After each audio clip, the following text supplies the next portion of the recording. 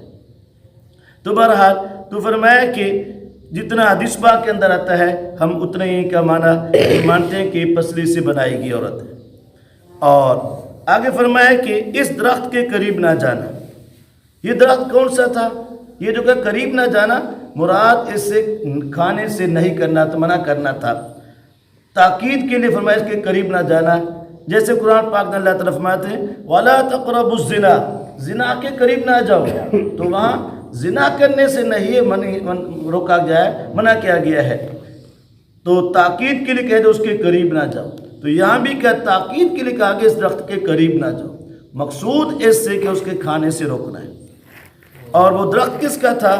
تو فرمایا کہ قرآن و حدیث کے اندر اس کی کہیں بھی کوئی تصریح نہیں ہے. ابہموا ما ابہم اللہ، جسے اللہ تعالیٰ مبہم رکھے اسے مبہم چھوڑ دو جو بھی ہے.